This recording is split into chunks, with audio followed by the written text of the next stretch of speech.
Buenas noches.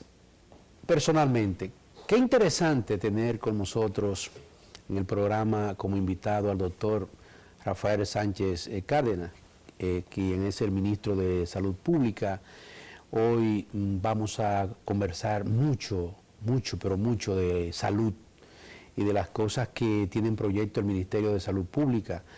Nosotros con el doctor Rafael vamos a conversar también con relación a los hospitales, los proyectos que tiene el gobierno, paralelamente con el ministerio, obviamente, y de la situación que atraviesan algunas enfermedades que el ministerio está dándole la cara y resolviéndolo rápidamente, que para eso es que está el ministro de Salud Pública. Pero cuando retornemos de la publicidad, entonces conversaremos con el doctor Rafael Sánchez.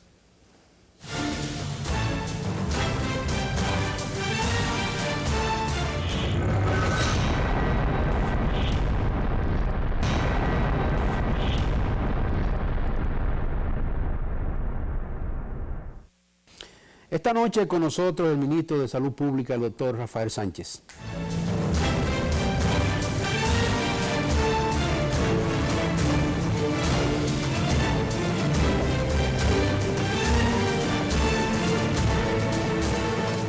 Mi querido doctor, de nuevo a su casa ya, pero con otra responsabilidad. Bueno, un desafío. Sí. Pero gracias por la invitación. No, gracias a usted, doctor. Nosotros estamos deseosos que usted esté aquí de nuevo en su casa, pero ya con otras responsabilidades. Y agradecerle que a esta hora usted esté aquí en el canal, en su canal, Teleradio América. Así es. Doctor, los retos nuevos del Ministerio de Salud Pública, sé que son muchos, pero no me gustaría decirle cuáles son los principales, porque para usted todos son buenos, interesantes.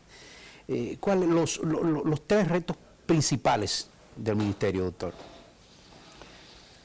Los retos, como bien dice, son muchos, pero yo creo que uno de los retos principales del Ministerio y del Sistema Nacional de Salud es la provisión de servicios de salud de calidad, que lleven satisfacción y solución a la población acerca de sus demandas de salud.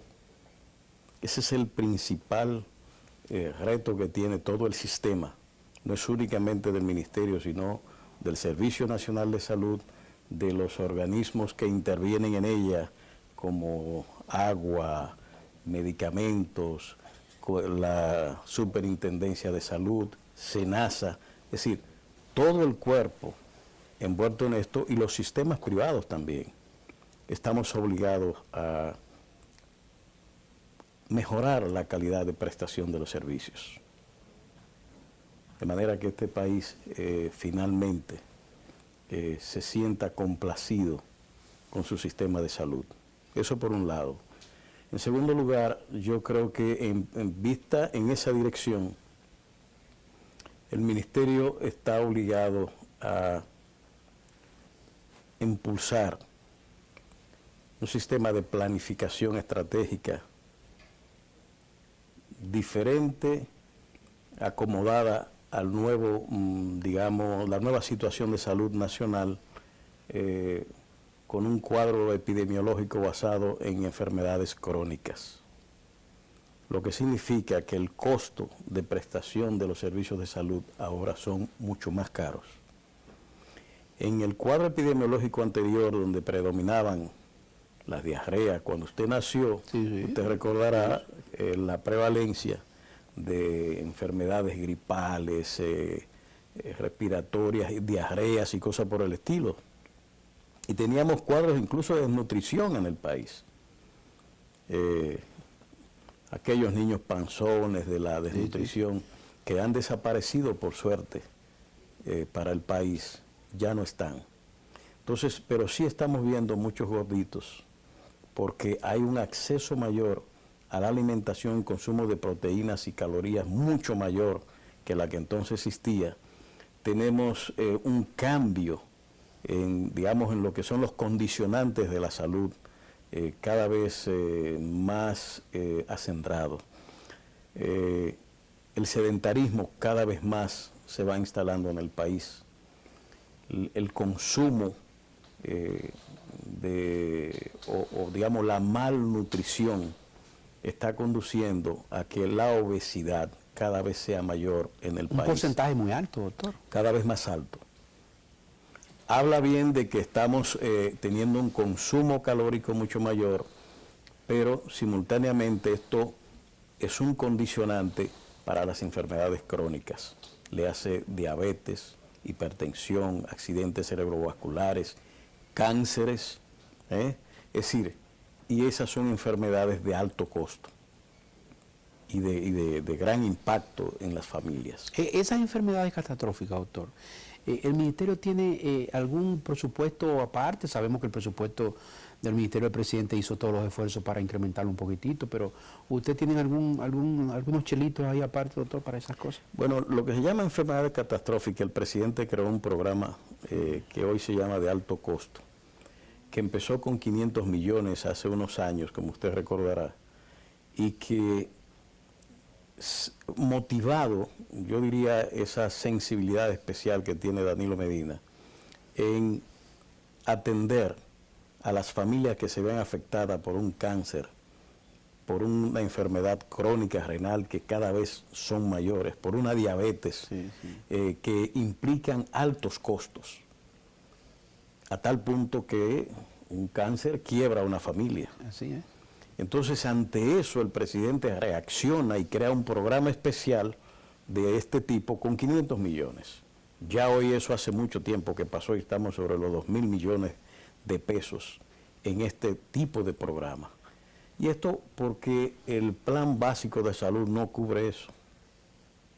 Que por cierto lo vio usted hablando hace unas semanas, hablando de la problemática existente en las ARS, y usted estaba ahí como ente de suma importancia dentro del tren de salud del gobierno. Sí, se desató un conflicto entre las ARS, el Colegio Médico y Andeclip. Y nosotros hicimos el llamado al diálogo. Es decir, si hay una característica que tiene la nueva República Dominicana en la que estamos viviendo, es que el diálogo ha sido permanentemente un instrumento de solución de problemas y de encaminar las diferencias de manera pacífica, y yo diría que ha encaminado el país hacia la resolución de problemas. Y en ese ambiente de paz, el país ha crecido y se ha puesto ya, todos los organismos internacionales hablan de que somos un país de desarrollo medio. Que eso poco a poco se ha construido después de la Guerra de Abril, que fue un gran ejemplo nacional, primero de mostrar la disponibilidad y la disposición del pueblo dominicano de que quería vivir en democracia, que quería ser independiente y que no iba a aceptar ni tolerar golpes de Estado como los que sucedieron con el presidente Bosch. A partir de ahí, con todos los tropicones que tuvimos, pues poco a poco todos los conflictos se fueron de manera negociada resolviendo. Se creció la democracia y hoy tenemos una democracia bastante amplia, pero que venía arrastrando los déficits sociales importantes en la sociedad, con gran pobreza. Se ha avanzado bastante en los últimos 20 años, quizás yo diría que somos un país totalmente diferente al que vimos hace 20 años. Y a la llegada del presidente Medina en el año 2012, nosotros teníamos un 42% de pobreza y hoy estamos por debajo ya de 25% y una clase media ya que está pasando el 30%. De manera que esto es un gran ejemplo. La pobreza cada vez menor, el hambre cada vez menor, el cuadro epidemiológico incluso modificado precisamente. Entonces, el diálogo es un fundamento, un instrumento ya en este ambiente democrático para la resolución de los conflictos que se dan en la sociedad. Y lo que hice fue precisamente promover ese diálogo y ya ahora hemos visto cómo va poco a poco fluyendo soluciones que se van implementando. Incluso el Consejo de la Seguridad Social acaba de aprobar algo que debió haberse aprobado antes, pero que al fin en base a este proceso de clarificación de los problemas y las soluciones, pues se ha autorizado la cobertura para las indicaciones de laboratorios, ¿verdad? Y está pendiente el de medicamentos, en el que hay un consenso. Un gran paso eso, doctor. Es un gran paso. Sí. Y nos falta, que creo que no va a haber mucho problema, el que las indicaciones que hacen los médicos que no están en la red de las aseguradoras de salud puedan prescribir, porque están autorizados por ley, a pacientes que están con la seguridad social. Porque al fin y al cabo son pacientes que tienen un tope de 8,000 pesos. ¿Es así? De manera que... Anual, ¿verdad, doctor? Anual. Sí. Es decir, que usted puede consumir a su mejor parecer los 8,000 pesos y es un derecho, pero que además no perjudica a las ARS. Entonces yo creo que por ahí no va a haber mucho problema en que ese paso que está en la mesa de diálogo y estaba incluso en los acuerdos que se habían hecho con el Colegio Médico. No cumplidos. Algunos de ellos no cumplidos. Nos quedan algunos otros problemas, pero como digo, vamos a llamar para la próxima semana la continuación del diálogo y esperamos que continuemos avanzando. Yo creo que cada una de estas cosas que se van logrando es garantía para la población y garantía también incluso para todos los sectores que están involucrados. Dialogar, plantear soluciones, porque al final, mediante el diálogo y los pleitecitos que siempre vamos teniendo, pero vamos siempre ganando un escalón mejor. Doctor, ¿qué tan significativo es para usted la niñez ahora mismo en el Ministerio de Salud Pública, por favor? Bueno, mire, ayer participaba en una actividad de UNICEF en la que el profesor Rafael Pérez, un consultor internacional, presentó una conferencia interesantísima sobre la atención a la niñez con cariño y con sensibilidad, y mostraba estudios ya concluyentes del Lancet sobre las estructuras, digamos, neurológicas, cómo la neurociencia ha ido aportando datos de la correlación que hay en el desarrollo inicial y su efecto en el futuro con la atención a la infancia. Nosotros desde el inicio dijimos que vamos a promover dentro del Sistema Nacional de Salud una contención de la mortalidad materno-neonatal, también la infantil. Interesante, doctor. Pero el 80% de la mortalidad es neonatal, es decir, que ocurre en los primeros 28 días de vida. Y esto son tasas que están muy fuera del país de desarrollo medio que somos. Entonces esto es una prioridad que tenemos ya establecida en el Ministerio como fundamental. En esa conferencia decíamos que la atención que teníamos que prestar a la infancia era fundamental, porque es que allí es que están los fundamentos de la República del futuro, del ciudadano del dominicano del futuro. Si nosotros no cuidamos desde el nacimiento, y yo diría y agrego por eso lo de materno neonatal, desde el propio inicio del embarazo, ese embarazo y el producto del embarazo, que en esos primeros 28 días es que muere, pues nosotros no vamos a lograr ciudadanos bien dotados, sanos, y que puedan luego ser ciudadanos capaces de asumir toda la cultura que puedan y tener una buena inserción laboral. En ese estudio el profesor decía que, haciendo comparaciones, aquellos niños que habían recibido una atención esmerada, cariñosa, sensitiva, tenían un desarrollo de las áreas temporales y frontales mayores que aquellos que no habían recibido una atención cariñosa, sensitiva y de cuidado y amor. Entonces usted va por ahí, doctor. Entonces, esta es la evidencia científica, digamos. Y eso nos motiva todavía más a que todos los actores del sistema tengamos, digamos, la responsabilidad de ofrecer al pueblo dominicano una atención un cuidado a la embarazada, al neonato y a la infancia primera, que es donde se gesta los primeros desarrollos sensitivos, porque el apego temprano favorece el desarrollo de todo el sistema sensorial del niño, es ese desarrollo sensorial que empieza con el pecho y la lactancia. Eso produce una estimulación cerebral especial con el desarrollo de ese factor y continúa posteriormente con el desarrollo final de las bases cognitivas, que a los 3 años, 3, 4 años ya están lo esencial del cerebro formado. Okay. Lo demás es tiempo, cuidado, apego, amor y conducción hacia la asunción de la cultura en la que se nace. Esa es una de las cosas primordiales que tiene el ministerio ahora mismo. Estamos muy metidos en ese campo. Planificación y en la preparación de ese plan nacional de contención de la mortalidad materno-neonatal. Doctor, tenemos muchas cosas más. Sí, hay muchas interesantes. Doctor, el cólera ya prácticamente no existe de este lado. Prácticamente no.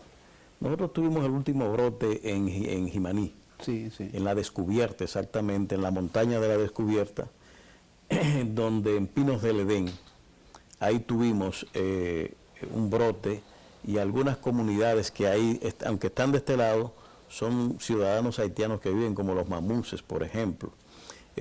Ahí tuvimos un brote que se pudo contener y resolver. Desde hace más de 25 días no tenemos notificación de casos de cólera. ¿Usted está al acecho de eso zona. siempre, doctor? Siempre tenemos un efectivo sistema de vigilancia epidemiológica en todo el país, que ha sido muy efectivo en la contención de todos estos procesos.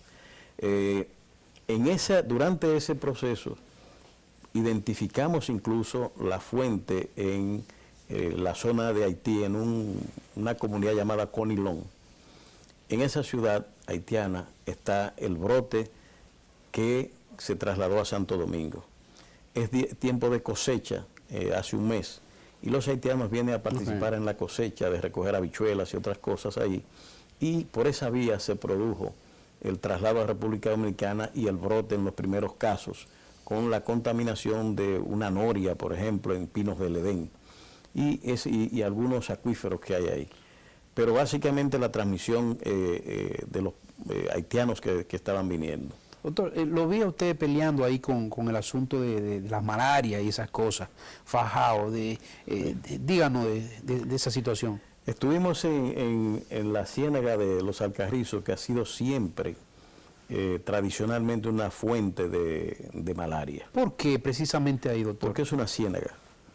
Se establecieron asentamientos humanos como Villaverde, Juan Guzmán, que están en esa zona baja, y cuando llueve se quedan muchos charcos de aguas y lagunas de manera permanente, y lógicamente la multiplicación de los vectores, los mosquitos, y se empieza el proceso de contaminación. Eso ha sido crónico en toda la zona.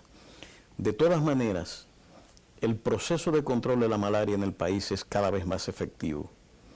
Es un proceso de descenso casi vertical que estamos teniendo en los últimos 10 años, con una reducción significativa, y nos movemos hacia la eliminación de esta. Doctor, pero usted se tira allá al ruedo. Sí, nos enlodamos, porque ahí es que está la gente y nosotros... Pero usted no espera de que información desde allá vaya allá, usted vaya y se mete. No, allá tenemos, Salud Pública tiene las áreas de salud. Es el área 8 de salud, que controla toda esa área de los Alcarrizos.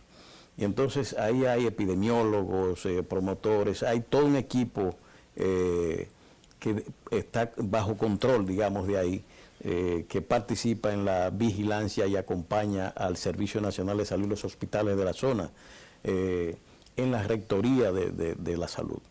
Entonces ellos identificaron los primeros casos que se notificaron, los lugares donde se dieron, y se empieza a preparar con la asistencia del medio ambiente, del Departamento de Medio Ambiente y Población, todo un esquema de respuesta y de control a la malaria. Eso se hizo y en este momento estábamos en 8 casos confirmados. Okay, usted estaba De manera preparado que por si acaso pocos venía la tormenta y se metía ahí otra vez. Habíamos secado la laguna principal que está al lado de la escuela. Sí, sí. Y el temor que teníamos es que si venía el ciclón, pues esto se iba a llenar. Okay. Ya con Obras Públicas hemos hecho la coordinación debida para el relleno de esas lagunas que están allí y el secado, digamos, con algunas medidas de obras civiles que permitan el drenaje de la zona hacia las cañadas. Porque el problema es que muchos ciudadanos lanzaban botes y creaban bloqueos del natural flujo de las aguas en la lluvia y se creaban pozos, incluso solares llenos de agua hasta de 1 metro de alto.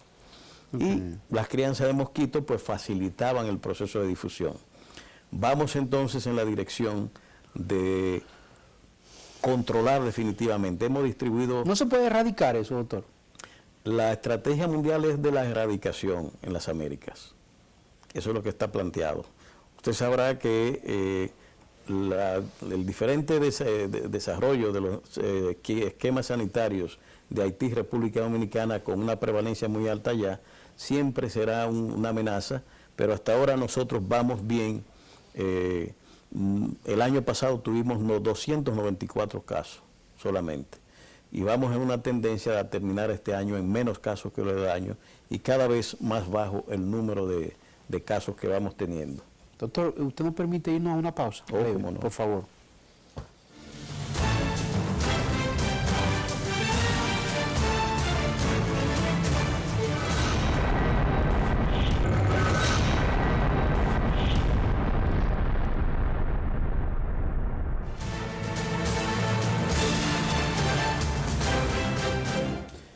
Conversando con el ministro de Salud Pública, el doctor Rafael Sánchez. Doctor, esa preocupación del presidente de la República para la reconstrucción y remodelación de los hospitales, que hemos dicho en reiteradas ocasiones que fue positivamente un atrevimiento del presidente, casi querer hacerlo todos juntos, 51, 52, y lo económico que implica eso, pero el presidente, esos esfuerzos ¿han valido la pena, doctor?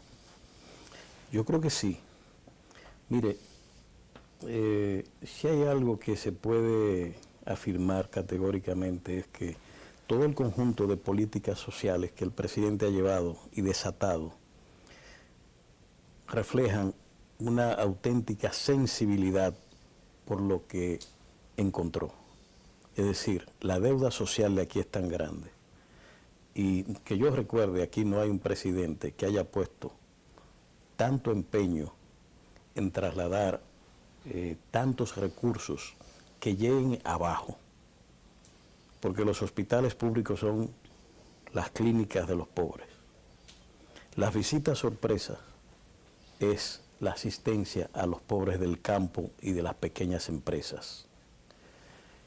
El quitar los copagos en los hospitales, ¿a quién beneficia? A la pobreza.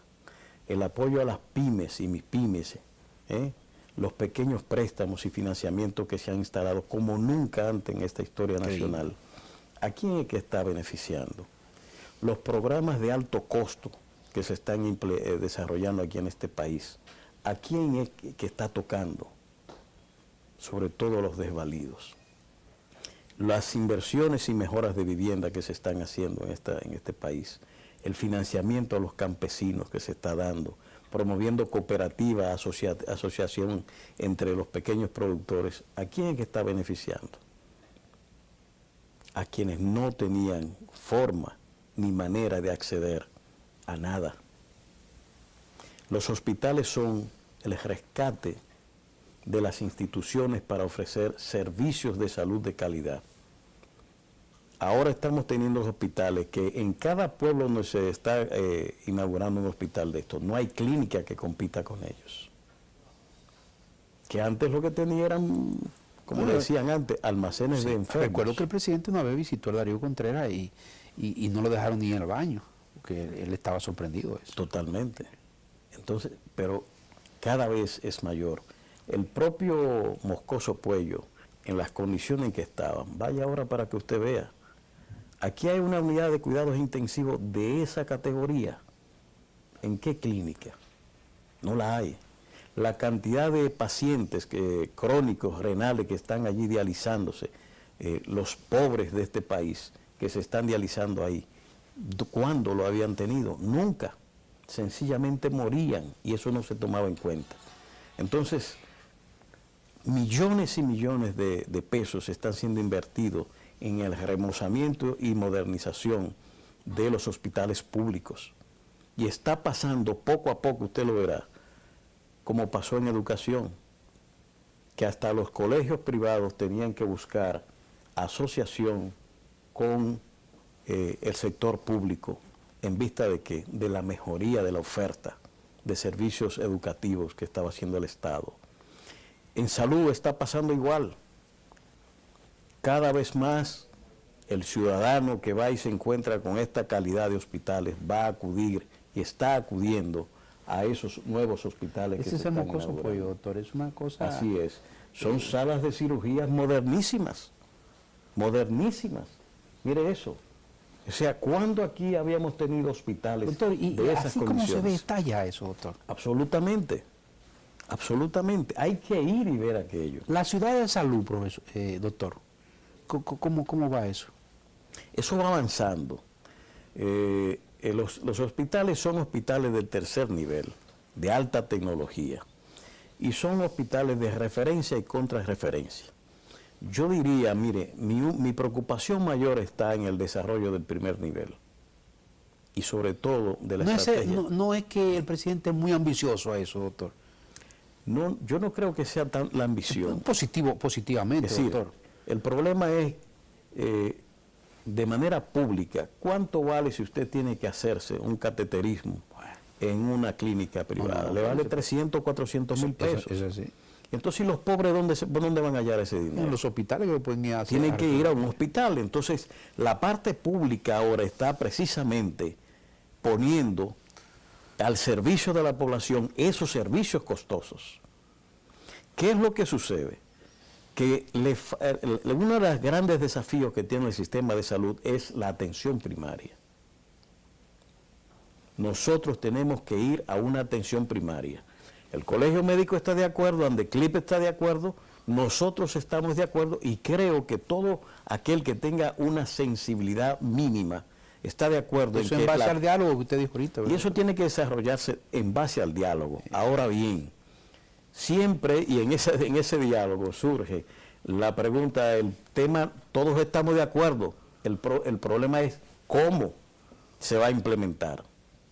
Y yo digo, desde el punto de vista de lo público, que nosotros estamos obligados a invertir la relación entre la oferta de salud y la demanda de salud. El vínculo entre los hospitales y las unidades de atención primaria y las necesidades de la población. Las ofertas que sean buenas, doctor, pero las demandas son muchas. Sí. De lo más necesitado, obviamente. Correcto, pero fíjese qué es lo que pasa con esto. El sistema está estructurado bajo un esquema de curación, hospital y especialidades. Y eso es costoso. El primer nivel, basado en una estrategia de atención primaria, tiene que ser proactivo. Es decir, las unidades de atención primaria no pueden estar exactamente como se comporta en un hospital, esperando la demanda, sino es a la inversa. La oferta se mueve hacia donde está la demanda, que son los hogares de la población. Por eso pensamos que hay que implementar la medicina de familia, capacitación de los médicos generales hacia una integración y una prestación de medicina comunitaria que vaya al hogar, levante las historias clínicas de la familia y de cada uno de sus miembros, vea las condiciones sanitarias en las que se desenvuelven y que pueda desde ahí hacer los diagnósticos y la conducción de la prevención y la promoción de la salud de manera integral, con un equipo de enfermeras y de promotores de la salud. Un paciente, un ciudadano del barrio, al que el médico llega a su casa, le toma la presión, le hace una indicación, obviamente. La botica está ahí, mire, en la botica se la vamos a mandar, inicia el tratamiento de su hipertensión, vamos a hacerle un hemograma, una orina para ver cómo está su riñón y sus cosas. Y si implementamos, y es mi punto de vista, el mismo método que implementa Amadita y Referencia. Sí. O sea, a su casa va una guaguita sí, con una enfermera y le saca la sangre. Muy eficiente, doctor, eso. Sí, absolutamente. Excelente eso. Pero tiene Amadita, y cualquiera cree que tiene 800 laboratorios, no, tiene un centro de procesamiento. ¿Usted aspira a eso, doctor? Eso es lo que creo que para el servicio a la comunidad, es excelente. Ayudar a cambiar. Es más o menos el 911 que funciona así, ¿verdad, doctor? Algo parecido. Digamos, que lo auxilia ya. Lo que pasa es que aquella es extrahospitalaria. Okay. Lo que pasa es que aquí el servicio de salud, cuando llega allí, ese modelo es el que puede cambiar la mentalidad ya instaurada, la cultura instaurada en la mentalidad de la gente, que la solución de su problema está en el hospital. Entonces, no van a la unidad de atención primaria, es muy poco lo que van. Entonces, ¿cómo revertir eso? Llevando la atención, la consulta al hogar, el seguimiento, llevar el cariño allí. Pero eso le proporciona muchas cosas a la familia, lo económico, la comodidad. Absolutamente, porque eso es ahorro de gasto de bolsillo. Sí, doctor. Pero si usted tiene... desde Neiva para acá un hospital. No, por Dios. Eso es terrible. No. Entonces, es allí en el barrio donde hay que resolver el problema. ¿Usted lo ve, ¿sabe el usted efecto lo ve de cercano conducción? eso, doctor? Yo pienso, mire, yo no hago la medición temporal, hay muchos elementos que iniciar. Doctor, pero antes que el presidente se vaya en el 2020, ¿usted cree que eso...? Mi esperanza es que en un año estemos, al menos de manera piloto, trabajando en esto. Hay un proceso en todo esto que no es hospitalario, y es el tema del acompañamiento en todos los procesos sanitarios que hay que dar a la población. Qué bueno. El embarazo es uno de ellos. La atención primaria localizada en el barrio, con promotores de salud, con los vínculos con las ONGs que desarrollan trabajos sociales, identifican las madres, inmediatamente salen. Y si tenemos allí, desde el inicio, el acompañamiento social para que venga a la consulta, se identifiquen temprano si hay hipertensión, si hay anemia, y se resuelvan desde el inicio, cuando llegue al hospital, esa paciente simplemente durará su parto y luego vendrá con su puerperio en mejores condiciones con su bebé. Doctor, aquí estuvo como invitado el director de Promese y nos dio un dato muy interesante. Él nos decía que en 3 productos solamente, 3 medicamentos, el dominicano se está ahorrando más de 3.000 millones de pesos. Es cierto, Soto. Así es. Nosotros nos sorprendimos cuando Antonio Peña nos dijo eso. Es así. Es que precisamente, mire... Y usted le dijo eso básico, porque usted nos dice eso del asunto primario, que vayan a su casa, es un ahorro. Pero si tiene la botica popular ahí. Sí. Es decir, no estamos hablando, fíjese, que es la consulta, el acompañamiento, la visita al hogar, la botica popular. Ahí mismo. ¿Entiende? Y la conducción luego al hospital al final para la interconsulta. Excelente. Ya a un segundo nivel. Pero el vínculo del sistema en atención primaria estrecho con la población es capital. Una unidad de atención primaria que maneja 800 familias, 1000 familias ponga que tenga a su cargo, pero donde se conozca al dedillo la población responsable que tiene allí. Quién es diabético, quién es hipertenso, quién usa droga, quién no la usa. Hay mucha gente que no sabe que es diabético. Absolutamente, o hipertensos. Sí. ¿Entiendes? Entonces, esa es la manera en la que la gente aprende a descongestionar mediante esas metodologías los hospitales públicos que repletos. No se van a deteriorar porque están repletos. Pero es porque la demanda tiene la cultura hospitalaria y de especialidades, cuando el 80% de la demanda de salud se resuelve con equipos médicos generales y de familia y en el territorio. Doctor, déjeme hacerle una pregunta. Me imagino que los amigos que nos están viendo dicen a veces, hazle esta pregunta, pero que son tantas, doctor, y en apenas 50 minutos. Doctor, el Ministerio de Salud, que es el eje fundamental, a veces hay personas que se creen que el ministerio ya dejó de ser ministerio, bueno, él está ahí para estar sentado, porque está SENASA, está el Servicio de Salud, está el otro por allá, y cree que el ministerio ya es el patio. ¿Y cómo es el asunto, doctor? Mire, se hizo una división de funciones. Sí. De la prestación de servicios, Sí. que es el Servicio Nacional de Salud, son los hospitales públicos. Pero salud pública pasa a ser la rectoría de todo el sistema. Con potestad para la evaluación, monitoreo y seguimiento de la prestación de los servicios públicos y privados, porque es el rector del sistema. Establece las normativas y reglas sobre las cuales se presta el servicio. Desarrolla los protocolos para la atención, las guías de atención y las resoluciones de cumplimiento obligatorio que todo el sistema debe seguir para la mejor oferta y prestación de servicios. Esas son las funciones de esto. Tiene a su cargo también la gran tarea de la prevención y la promoción de la salud. Fundamental, doctor. Que es fundamental. Sí. Y sobre todo en un cuadro como el que estamos viviendo actualmente, de crónicas. Es decir, trabajar contra los condicionantes de la salud, como puede ser la obesidad, con toda la incidencia en hipertensión, en diabetes, tabaco, alcohol, el sedentarismo, los hábitos nocivos para la salud. Todo eso es responsabilidad en prevención y promoción que el ministerio tiene que desarrollar y promover políticas en esa dirección.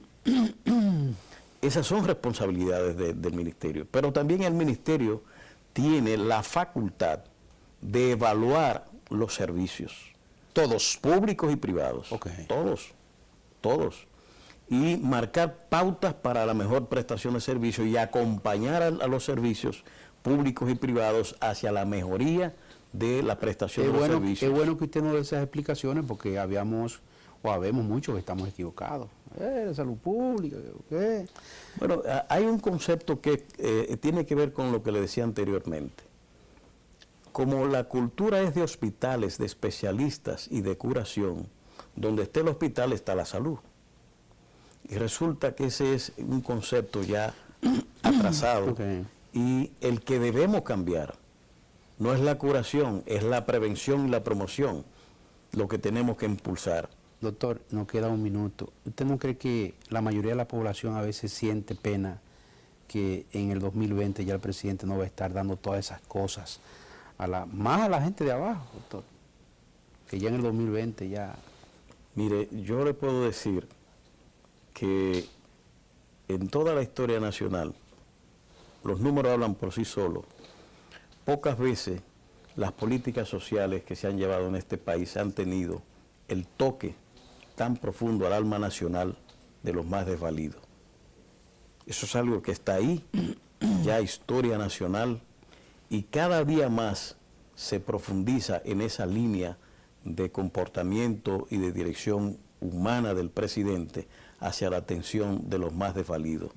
Nunca nadie redujo la pobreza como se ha reducido durante los gobiernos de Danilo Medina. Bajar la pobreza de un 42% a un 24%, yo no conozco aquí que se haya producido. ¿Usted cree que la población se va a acostumbrar a que el presidente ya no esté en el 20, doctor? Bueno, con lo que está recibiendo el presidente la tiene difícil, porque la gente está muy cómoda con el presidente y todas las mediciones dicen de que está bastante acomodadito. Doctor, súper agradecido. Yo diría más, amañado. Sí. Doctor, súper agradecido. Sí, buenas noches. Siempre a las buenas noches.